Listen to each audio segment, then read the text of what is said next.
Good morning friends, dear students. जैसा कि आपको याद होगा, हमारे पिछले लेक्चर में हमने थ्योरी ऑफ मशीन से रिलेटेड कुछ टर्म्स से हम परिचित हुए थे और कुछ डेफिनेशंस मैंने आपको बताई थी, कुछ बतानी रह गई थी। ठीक है, कुछ विषयों को मैंने बस छुआ था और उनको आगे डिटेल में डिस्कस नहीं किया था। जैसा कि आप जानते हैं, हमारे इस चैनल का के माध्यम से हमारा मुख्य काम आपको तकनीकी टर्म से परिचित कराना और तकनीकी ज्ञान में आपको दक्ष बनाना है। ठीक है, तो उसी उद्देश्य को ध्यान रखते हुए हम अपना लेक्चर प्रोसीड करते हैं। ठीक है, आइए ध्यान दीजिए। तो कल के लेक्चर के बाद आज हम देखेंगे कि हर मैकेनिकल इंजीनियर को, चाहे वो पॉलिटेक्निक हो, चाहे वो बीटेक स्टूडेंट हो, उसको कुछ बेसिक डेफिनेशंस मालूम होनी चाहिए। जैसे कि मैकेनिज़्म और मशीन के बीच में क्या डिफरेंस होता है। हो सकता है आपको याद हो, मैंने पिछले लेक्चर में ये बात थोड़ी सी आपको टच की थी। मैकेनिज़म्स क्या होते हैं और मशीन क्या होती है, इनके बीच में क्या अंतर होता है, किसे हम मैकेनिज़्म कहेंगे, किसे मशीन कहेंगे। जैसा कि आप जानते हैं, मैकेनिज़्म कहा जाता है काइनेमेटिक पेयर्स के ऐसी असेंबली को, ऐसी चैन को, जिसके जरिए हम एक लिंक के माध्यम से दूसरे लिंक को, दूसरे लिंक से तीसरे लिंक को, तीसरे से चौथे लिंक को, जितने भी लिंक किसी मैकेनिज़्म में हो, हार्डली 4 लिंक्स ज़्यादातर हम देखते हैं। इसके अलावा भी आगे आप पढ़ेंगे इसी चैप्टर में वेरियस मैकेनिज़्म डिस्कस करेंगे हम, वो आगे सिलेबस का पार्ट है। हाँ, ये ध्यान रखिए। तो मैकेनिज़्म में हम एक लिंक से दूसरे लिंक को, दूसरे से तीसरे, तीसरे से चौथे लिंक को, मोशन को ट्रांसफ़र करते हैं, मोशन और फोर्स दोनों को ट्रांसफ़र करते हैं। ठीक है, अब मैकेनिज़्म होता है हमारा ढांचा, स्ट्रक्चर, वो प्रोसेस जिसके जरिए हम मोशन को ट्रांसफ़र करते हैं, मोशन को एक तरह से एक जगह से दूसरे स्थान पे पहुंचाते हैं, एक ऊंचाई से दूसरी ऊंचाई तक ट्रांसफ़र करते हैं, एफर्ट को रिड्यूस करते हुए, एफिशिएंसी को बढ़ाते हुए। ठीक है, जब उस मैकेनिज़्म से हम वर्क लेते हैं, क्या लेते हैं, वर्क,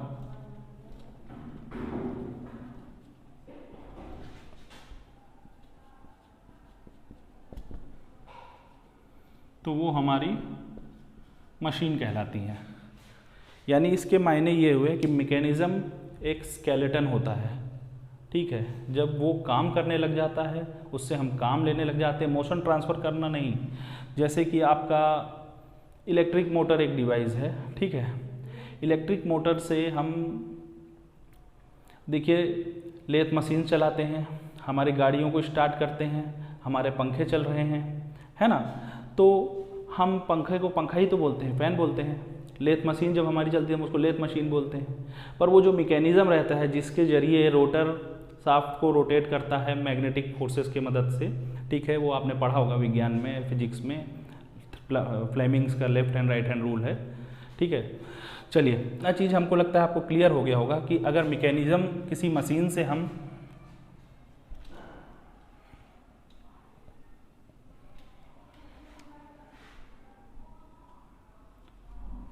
वर्क हटा दें, उससे काम लेना बंद कर दें, तो वो मात्र हमारा मैकेनिज़्म रह जाएगा। जैसे कि क्रैंक शाफ्ट मैकेनिज़्म आपके आईसी इंजन्स में होता है।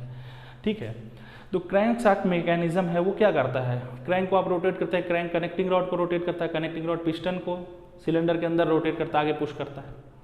पर जब इस मैकेनिज़्म से आप किसी गाड़ी के इंजन में यूज़ करते हैं, आईसी इंजन में यूज़ करते हैं, उससे जनरेटेड जो वर्क है, उससे आप लोकोमोटिव को मूव करते हैं, तो हम इसको गाड़ी बोलते हैं, व्हीकल बोलते हैं, ऑटोमोबाइल बोलते हैं। ठीक है, उसी आईसी इंजन से जब आटा चक्की में हम लोग अनाज पीसने का काम करते हैं, तो हम लोग चक्की मशीन बोलते हैं। ठीक है, फ्रांस में आईसी इंजन का प्रयोग पहले अनाज पीसने के लिए ही किया जाता था। ठीक है, फिर जो हमारे पंचिंग प्रेस, प्रिंटिंग में जहाँ यूज़ किए जाते हैं इस मैकेनिज़्म को। ठीक है, तो आप ये देख रहे हैं कि मैकेनिज़्म एक ही है, वर्क अलग अलग है। यानी मैकेनिज़्म से आप अलग अलग काम लेने लग जाइए तो वो अलग अलग मशीन कहलाएंगी। आया समझ में? ठीक है, अब इतना समझाने के बाद हमको ये उम्मीद है कि अगर आपसे कोई मैकेनिज्म और मशीन के बीच में डिफरेंस पूछे तो आप उसे समझा सकें। ठीक है, अब आते हैं, आप एक ये सिनोनिमस टर्म कई बार हम लोग यूज़ कर देते थे, हम भी करते थे जब तक हमने यांत्रिक विज्ञान नहीं पढ़ा था। स्ट्रक्चर और फ्रेम हम दोनों को एक ही समझते थे। कई बार बोलते इसका फ्रेम सही नहीं है, इसका फ्रेम अच्छा नहीं है, यानी ये स्ट्रक्चर खराब है। क्या अंतर होता है दोनों में, स्ट्रक्चर और फ्रेम में? देखिए, दोनों सपोर्ट का काम करते हैं। स्ट्रक्चर और फ्रेम स्थिर रहते हैं, इनके पार्ट्स के बीच में रिलेटिव मोशन नहीं होता है, इसीलिए हम इन्हें काइनेमेटिक लिंक्स नहीं बोलते हैं, मात्र इनको लिंक बोलेंगे। स्ट्रक्चर क्या होता है? It is an assembly of various links which are fixed together. ठीक है, अब ये बात और है कि स्ट्रक्चर से हम कोई काम ले रहे हैं नहीं ले रहे हैं, या मतलब वो किसी काम में हमारे नहीं आ रहा है, यूज़फुल वर्क में नहीं आ रहा है, पर वो एक ढांचा कहलाएगा। यानी जैसे कि आपके डैम्स हो गए, ब्रिज हो गए, घर हो गए, वो फ्लोर जिस पे आप खड़े हैं, ये सब स्ट्रक्चर कहलाएंगे। ठीक है, फ्रेम क्या होता है? फ्रेम थोड़ा और बारीक टर्म है। फ्रेम किसी भी मैकेनिज्म के उस फिक्स्ड पार्ट को कहा जाता है जिस पे पूरा मैकेनिज्म रन करता है। यानी मैकेनिज्म के अंदर चाहे कितने भी लिंक हों, 1 2 3 4 number of link, but if you want to provide a motion to any other part, तो you need to fix one link. आपको किसी एक लिंक को फिक्स करना पड़ेगा, उसी के रिलेशन में बाकी मोशन होंगे, इसीलिए हम इसको रिलेटिव मोशन कहते हैं। आया समझ में? तो स्ट्रक्चर और फ्रेम में क्या डिफरेंस हुआ? Structure, it is an assembly of various parts which are fixed together. ठीक है, फ्रेम क्या हुआ? It is a part of a mechanism, it is a link, individual link or more than 2 links in a mechanism which are fixed, on which a mechanism works। ठीक है, motion को transfer करता है। ठीक है, अब आते हैं स्ट्रक्चर और मशीन के बीच में डिफरेंस। इसे तो आप बहुत आराम से समझा सकते हैं। स्ट्रक्चर फिक्स रहता है, मशीन के पार्ट्स मूव करते हैं। स्ट्रक्चर का काम होता है सपोर्ट करना, जैसे बांध पानी को सपोर्ट करता है, घर, छतें, ठीक है, जिसमें हम अपने गृहस्थी बसाते हैं। और मशीन के पार्ट्स मूव करते हैं, हमको एनर्जी कंज्यूम करता है, उसके बदले में हमको वर्क देता है। ठीक है, चलिए, ये कुछ बेसिक टर्म्स थी। ये विषय पढ़ने वाले हर विद्यार्थी को ये इन टर्म्स के बीच में भेद करना आना चाहिए।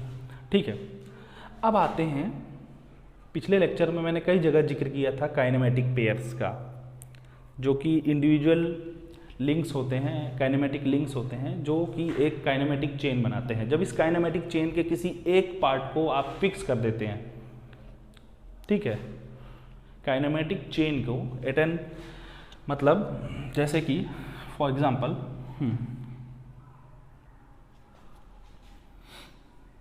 सबसे बेसिक एग्जांपल देखते हैं, क्रैंकशाफ्ट मैकेनिज्म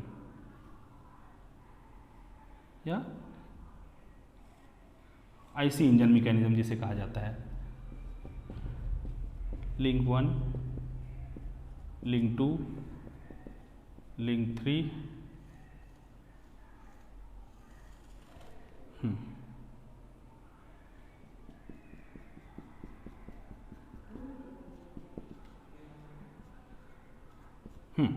देखिए,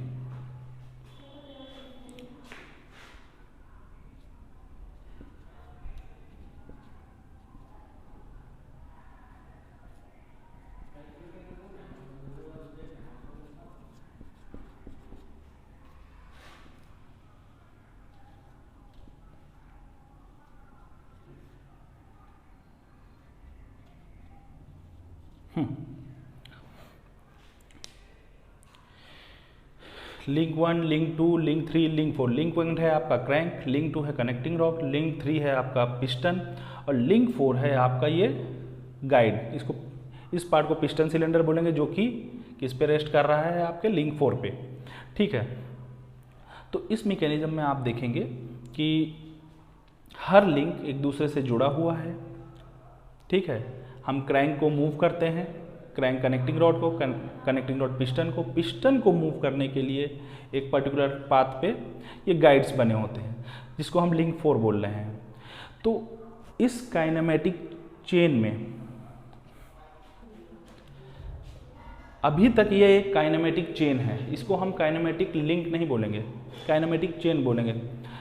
इसको एक मैकेनिज्म, सॉरी मैंने गलत कहा, इसको हम काइनेमेटिक चेन बोलेंगे, क्योंकि ये चेन एक it is an assembly of various linkages, link 1, link 2, link 3, link 4, ठीक है।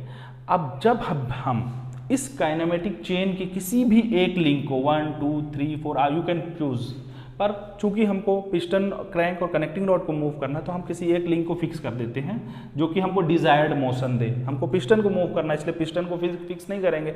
पिस्टन को मूव करने के लिए कनेक्टिंग रॉड लगेगा, कनेक्टिंग रॉड को मूव करने के लिए क्रैंक लगेगा, ठीक है। तो हम इस लिंक 4 को फिक्स कर देते हैं। जैसे ही आप इस काइनेमेटिक चेन के इस लिंक को, किसी एक लिंक को फिक्स कर देते हैं, जब तक आप किसी भी एक लिंक को फिक्स नहीं करेंगे, मान लीजिए स्पेस में ही रखा रहेगा, आप जब किसी मैकेनिज्म को जमीन पे भी रखते हैं तो वो भी एक तरह से फिक्स हो जाता है under the action of gravitational force, फिर आप उसको मूव कर सकते हैं। क्या आप किसी भी लिंक को स्पेस में मूव कर सकते हैं? नहीं कर सकते हैं, संभव ही नहीं है। इसको संभव बनाने के लिए आपको कोई ना कोई एक लिंक को फिक्स करना पड़ेगा। जैसे ही कोई एक लिंक फिक्स हो जाता है तो बाकी पार्ट्स आप फोर्स और मोशन को ट्रांसफर करना संभव हो पाता है, क्योंकि किसी भी पार्ट को मूव करते हैं तो रिएक्शन फोर्स आता है, तो उस रिएक्शन फोर्स को वहन करने के लिए कोई एक लिंक तो फिक्स करना ही पड़ेगा ना। तो अब आपने यहां समझा कि काइनेमेटिक चेन्स और काइनेमेटिक मैकेनिज्म के बीच में क्या संबंध होता है। काइनेमेटिक चेन्स में हम किसी एक लिंक को फिक्स कर देते हैं, वो मैकेनिज्म बन जाता है, ठीक है। आया समझ में? चलिए अब आते हैं काइनेमेटिक पेयर्स पे और पेयर्स पे। पेयर्स क्या होते हैं? जोड़ा। हमारे चप्पलें काइनेमेटिक पेयर्स हैं? नहीं, काइनेमेटिक पेयर्स नहीं, मात्र सिर्फ पेयर हैं, ठीक है। मैंने जानबूझ के टर्म लिखी, ये आपके टर्म्स का पार्ट नहीं है। थ्योरी ऑफ मशीन के अंतर्गत ये पेयर समझाना हमारा काम नहीं है, ये तो व्याकरण का विषय हो गया। काइनेमेटिक पेयर्स इसलिए समझाना जरूरी था कि आप मुझसे प्रश्न कर सकते थे कि सर आप ये काइनेमेटिक हर बार क्यों यूज़ कर रहे हैं। तो मैंने तो आपको बताया है कि हम लोग वैज्ञानिक अध्ययन कर रहे हैं, तो वैज्ञानिक टर्म्स को लेने से उनका अर्थ और अर्थपूर्ण हो जाता है, ठीक है। पेयर का मतलब होता है जोड़ा मात्र। जरूरी नहीं है उनके बीच में कोई फिजिकल कॉन्टेक्ट हो जिसके जरिए हम रिलेटिव मोशन ट्रांसफर कर सकते हैं, मोशन और फोर्स को ट्रांसफर कर सकें। जैसे कि हमारे जूते हैं, ठीक है, दोनों पेयर में हैं पर अलग अलग हैं, संपर्क में नहीं है, ठीक है। आपके मोजे हुए socks, a pair of trousers, आपके जो ट्राउजर्स हैं, ठीक है। पर जब भी हम काइनेमेटिक पेयर बोलेंगे, यानी काइनेमेटिक लिंक्स, काइनेमेटिक एलिमेंट्स जब आपस में जुड़ेंगे फिजिकली कुछ इस तरह, अगर आप वेल्ड कर देंगे उनको, ठीक है, या फिक्सिट लगा देंगे, या वो फेविकोल लगा देंगे, फेविक्विक लगा देंगे, तो वो फिर रिलेटिव मोशन नहीं कर पाएंगे, तो वो फिर एक हम स्ट्रक्चर बनाते चले जाएंगे, वो आपका मैकेनिज्म नहीं बन पाएगा, ठीक है। तो काइनेमेटिक पेयर्स होता है जब दो एलिमेंट्स आपस में कुछ इस तरह संपर्क में हो कि वो एक दूसरे से रिलेटिव मोशन कर सकें, तो उन्हें हम काइनेमेटिक पेयर्स करते हैं। काइनेमेटिक पेयर्स के क्लासिफिकेशन है वो हम नेक्स्ट लेक्चर में देखेंगे और समझेंगे कि इसको किन आधार पे हम इनको क्लासीफाई करते हैं, और उस क्लासिफिकेशन से आप ये समझेंगे कि मशीनों का डिज़ाइन कैसे किया जाता है, मशीनों की परिकल्पना कैसे की जाती है, कि आपको कोई टास्क दिया जाता है कि अगर आपको कोई डिज़ाइन डिपार्टमेंट में हैं और आपको आपके सुपरवाइज़र या कोई भी टेक्निकल, हर काम के लिए हर काम एक अलग होता है, यूनिक होता है, कोई भी टास्क होता है, तो उस समय डिज़ाइन विभाग का काम आता है। डिज़ाइन करने वाले इंजीनियर को समाधान खोजना पड़ता है कि कैसे डिज़ाइन करें, कैसे एडजस्ट करें। तब ये जो बेसिक चीज़ें आप पढ़ रहे हैं ये वहाँ उस समय बड़ी काम आती हैं, ठीक है। तो काइनेमेटिक पेयर्स का क्लासिफिकेशन हम नेक्स्ट लेक्चर में देखेंगे। अब आते हैं एक नई टर्म से आपको इंट्रोड्यूस करते हैं, कंस्ट्रेन्ड मोशन। कंस्ट्रेन का मतलब क्या होता है? क्योंकि जो हमारे लिंक्स होते हैं, मैंने बोला कि आपको रिलेटिव मोशन करते हैं, पर जब रिलेटिव मोशन करते हैं तो मैकेनिज्म रहते हैं, पर उनसे वर्क लेना होता है तो हमें उन्हें कंस्ट्रेंड करना पड़ता है, उनको अपने वश में करना पड़ता है। कंस्ट्रेंड का मतलब अगर हम अपनी देसी भाषा में बोले तो बेड़िया डालना, मोशन को लिमिट करना। जब हम गली में घूम रहे होते हैं तो हमारा मोशन कंस्ट्रेंड नहीं होता है, हम रैंडमली, हम we are free to choose our way. हम अपने घर जाने के लिए कोई भी रास्ता चुन सकते हैं, आज पहली गली से निकले, कल दूसरी गली से निकले। पर जब आप किसी संस्था में जाते हैं, किसी हॉस्पिटल में जाते हैं, तो वहाँ पे कंस्ट्रेंड मोशन होता है। You are permitted to enter a particular room और नॉट। आपको ये रास्ता लेना है, ये लिफ्ट लेनी है, वो पहले से फिक्स होता है और यू हैव टू डू। अगर आप उसको तोड़ते तो क्या होता है, स्टाफ आके आपको रोक लेते हैं, है ना। इसी तरह जब आप विद्यालय जाते हैं, स्कूल जाते हैं, तो आपके लिए पहले से निर्धारित होते हैं नियम, किस किस क्लासरूम में बैठेंगे, किस लैब में कब जाएंगे, किस वे से जाएंगे। स्टाफ के लिए अलग सीढ़ियाँ डिज़ायर्ड निर्धारित की जाती हैं, है ना। ये भी काइनेमेटिक लिंक्स को, काइनेमेटिक चेन को जब हम फिक्स करते हैं और उससे वर्क लेना चाहते हैं तो हम उसके मोशन को, जो उनके लिंक्स के मोशन है, जो रिलेटिव मोशन कर रहे हैं, उनको कंस्ट्रेन करना चाहेंगे, यानी हमारे मुताबिक काम करें, वो हमारे डिज़ायर्ड, हमारी इच्छा पे वो काम करें, हमारे सोचे गए तरीके से काम करें। इसलिए उनको हमको कंस्ट्रेंड करना पड़ता है। एक एग्जाम्पल के माध्यम से समझते हैं। देखिए, ये चित्र आपको बना हुआ दिख रहा है, ये फिगर, ठीक है। यहाँ हम देख रहे हैं एक ब्लॉक है, उसके अंदर एक शाफ्ट है, ठीक है। शाफ्ट क्या होती है? Any rotating member which have a cylindrical shape, circular cross section, ठीक है। अगर सर्कुलर क्रॉस सेक्शन नहीं है, सिलेंड्रिकल शेप नहीं है, तो उसे आप शाफ्ट नहीं कहेंगे, ठीक है। ये शाफ्ट का काम होता है पावर ट्रांसमिशन करने का। पावर ट्रांसमिशन के और भी डिवाइसेस आप आगे पढ़ेंगे इसी थ्योरी ऑफ मशीन के अंतर्गत। हाँ, तो इस शाफ्ट को हमने एक होल के अंदर इंसर्ट कर रखा है और इसको हम बोलेंगे ब्लॉक, ठीक है। अब हम मान लीजिए किसी इलेक्ट्रिक मोटर के माध्यम से इस शाफ्ट को रोटेट करते हैं इस होल के अंदर, ठीक है। तो ये शाफ्ट विल स्टार्ट रोटेटिंग। कोई और मोशन होगा इसके अंदर? हमने मोटर यहाँ फिक्स कर रखी है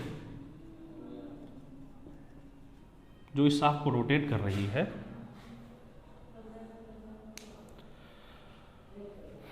तो क्या इसका मोशन हम चाह रहे हैं कि सिर्फ सर्कुलेटरी मोशन हो?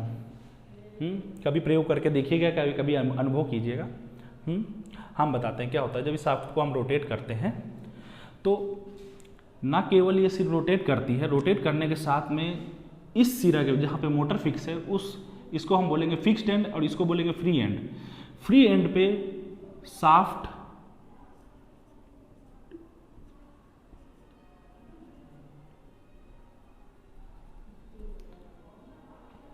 टू एंड फ्रो भी मूव करने की कोशिश करती है, ठीक है। यानी आप देख रहे हैं कि हमारा सिर्फ उद्देश्य था, हमारा मोटिव था, हमारी डिजायर थी कि शाफ्ट सिर्फ रोटेट करे, पर चूंकि ये रोटेट होने के साथ में वाइब्रेट भी कर रही है, टू एंड फ्रो भी मूव कर रही है, भले ही इट डजेंट मैटर कि how small the motion is.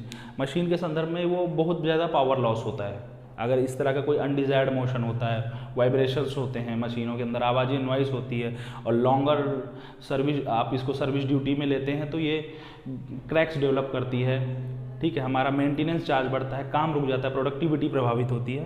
तो इस तरह के मोशन जहाँ पे कोई भी लिंक एक से अधिक मोशन प्रोड्यूस करता है, मोर देन वन मोशन, ठीक है, और जो एक से अधिक जो मोशन प्रोड्यूस कर रहा है, एक तो मोशन प्रोड्यूस करेगा क्योंकि हम चाह रहे हैं वो हो, पर एक से जो अधिक मोशन प्रोड्यूस करेगा, सेकेंड थर्ड वाइब्रेट करे, टू और फ्रो करे, आगे पीछे हो, ये पूरी तरह से कंस्ट्रेन ना होने की वजह से, कंस्ट्रेन का मैंने मतलब ही बताया आपको, बेड या वश में करना। तो इस तरह के मोशन को जहाँ पे more than one motion possible हो, उसे हम कहते हैं इनकम्प्लीटली कंस्ट्रेंड मोशन।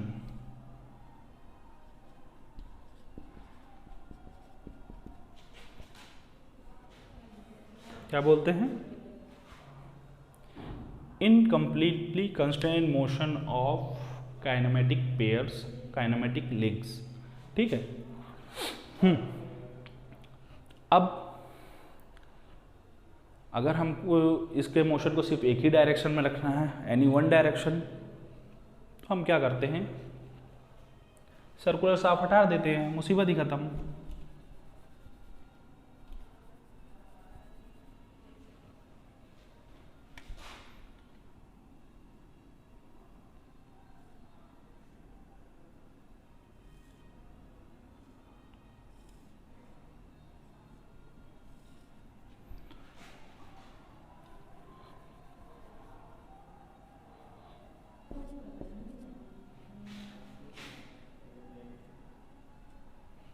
साफ को हटा के हम क्या करते हैं, एक रेक्टेंगुलर बार लगा देते हैं। अब मोशन रुक गया, मोशन कंस्ट्रेंट हो गया, अब एक ही मोशन प्रोड्यूस करेगी, और वो है कि हम जब भी ठोकेंगे पीटेंगे ये बार आगे पीछे निकल जाएगी, धीरे धीरे खिसक के ही निकलेगी पर निकल जाएगी।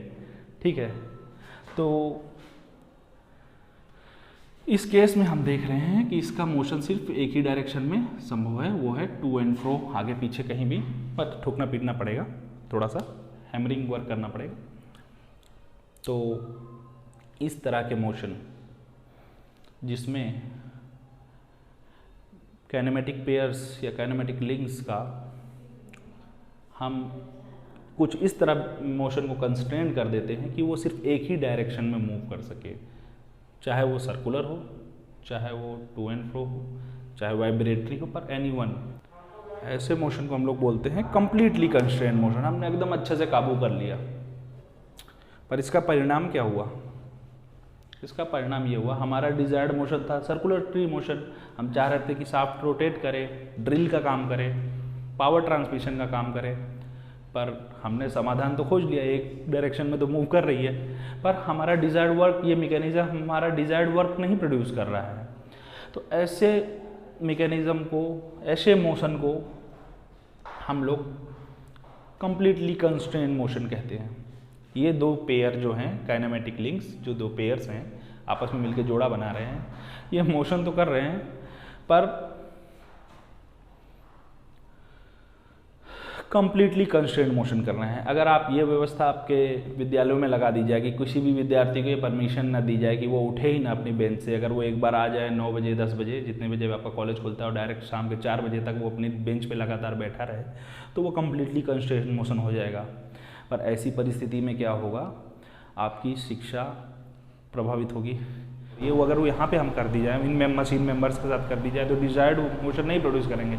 आपको अगर एकदम ही रेस्ट्रिक्टेड, एकदम हार्ड कोर, एकदम मतलब मिलिट्री डिसिप्लिन लगा दिया जाए विद्यालय परिवेश में, तो वो सोचने की, प्रश्न करने की स्वतंत्रता समाप्त कर दी जाए, तो जो उद्देश्य था हमारा ज्ञान का आदान प्रदान करना, वो नहीं हो पाएगा ना, वो प्रभावित होगा ना। तो कुछ इसी तरह यहाँ पे भी होता है। हमने मोशन तो कंस्ट्रेंट कर दिया, क्योंकि भाई डिजायर्ड वर्क प्रोड्यूस करने के लिए लिंक्स को कंस्ट्रेंट करना पड़ता है, पर कंस्ट्रेंट करने के की पूर्ति नहीं हो तो फिर हम उसे कंप्लीटली कंस्ट्रेंट मोशन बोलेगा। ये दोनों मोशन जो हैं अनडिज़ायरेबल हैं। अगर ऐसा होता है तो वो अनडिज़ायरेबल है। हमारा काम होता है हमें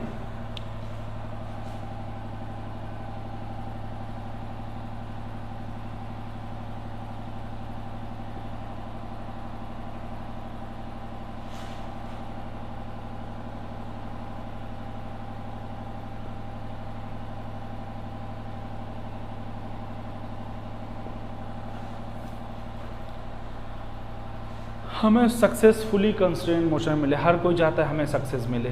तो सक्सेसफुली कंस्ट्रेंट मोशन का अर्थ ये है, जो इस ब्लॉक के अंदर रोटेट कर रही थी, रोटेट होने के साथ इसमें वाइब्रेशंस हो रहे थे, टू एंड फ्रू आगे पीछे भी मूव कर रही थी। यहाँ पे मोटर लगाने के समय, ठीक है, ये विचित्र विचित्र प्रकार के मोशन दिखा रही थी। हम चाह रहे थे कि मात्र रोटेट करे, नॉइस ना करे, ठीक है, आगे पीछे ना मूव हो, वाइब्रेट ना करे, ठीक है।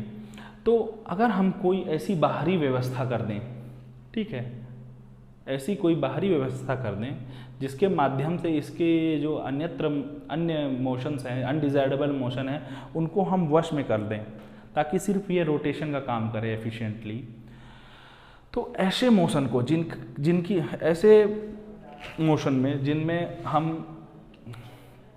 एक्सटर्नल एफर्ट लेके, बाहरी एफर्ट लेके मोशन को इनकम्प्लीटली कंस्ट्रेंट मोशन की जैसे सक्सेसफुली कंस्ट्रेंट मोशन में कन्वर्ट कर दें, यानी अनडिजायरेबल मोशंस को हम रिमूव कर दें।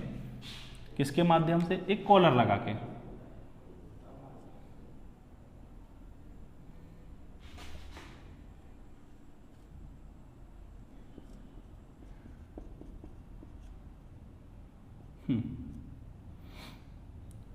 ये कॉलर हमने प्रोवाइड कर दी है जिसके वाइब्रेशन को टू एंड फ्रो होने को या की वे लगा दें। की आप पढ़ेंगे, आप अगर इस बारे में की के बारे में जानना चाहें, की वे और कीज जो साफ्ट में बनाई जाती हैं, ठीक है, की वे कट जो लगाए जाते हैं, आप कभी वर्कशॉप विजिट करें तो वहाँ पे अपने इंस्ट्रक्शन से इस विषय में ज़रा जब पूछे सर की वे कहाँ है, ये क्यों लगाई जाती है, ठीक है, तो आप और अच्छे से समझ पाएंगे। ये इस एग्जाम्पल के माध्यम से समझिए कि बाहरी व्यवस्था होती क्या है। यहाँ पे मैंने आपको कॉलर बना के दिखाया है, अब आपको अपने ये शर्ट के कॉलर होने का उद्देश्य भी समझ में आएगा, ठीक है। तो ये कॉलर्स क्या करते हैं, इसके जो अनडिजायरेबल मोशन है उनको वश में कर देते हैं, कंस्ट्रेंट कर देते हैं, ताकि ये साफ्ट नॉइसलेसली और एफर्टलेसली मात्र सर्कुलेशन करे, हमारा पावर लॉसेस कम हो, वाइब्रेशन कम हो, वियर एंड टियर कम हो, ठीक है। ऐसे मोशन जिनको हम बाहरी व्यवस्था के मदद से उनके अनडिजायरेबल मोशंस को रिमूव करके सिर्फ डिजायरेबल मोशन को हम प्रमोट करें, तो ऐसे को हम लोग सक्सेसफुली कंस्ट्रेंट मोशन बोलते हैं। आया समझ में? अच्छा, ये मोशन किसके हैं? ये जितने भी मोशन मैंने बताए हैं ये आपके जो काइनेमेटिक पेयर्स हैं। काइनेमेटिक पेयर्स किसके बने होते हैं?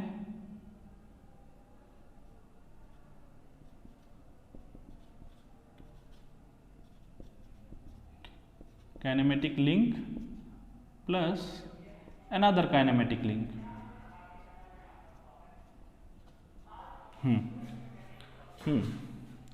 तो आज हमने जो ये कंस्ट्रेंट मोशन पढ़ा, क्लासिफिकेशन ऑफ कंस्ट्रेंट मोशन, तो ये हमने पढ़ा काइनेमेटिक पेयर्स का। जो काइनेमेटिक पेयर्स हैं उनके जो मोशन हैं वो जब तक सक्सेसफुली कंस्ट्रेंट नहीं होते हैं वो डिज़ायरेबल मोशन नहीं प्रोड्यूस करेंगे। डिज़ायरेबल मोशन नहीं प्रोड्यूस करेंगे तो हमारा मैकेनिज़्म डिज़ायरेबल वर्क नहीं प्रोड्यूस करेगा, वो मात्र एक मैकेनिज़्म बना रहेगा, वो मशीन नहीं बन पाएगा। आया समझ में? ठीक है, थैंक यू फॉर। आज का लेक्चर मैं कंक्लूड करता हूँ। नेक्स्ट लेक्चर के लिए मिलते हैं नेक्स्ट वीडियो में।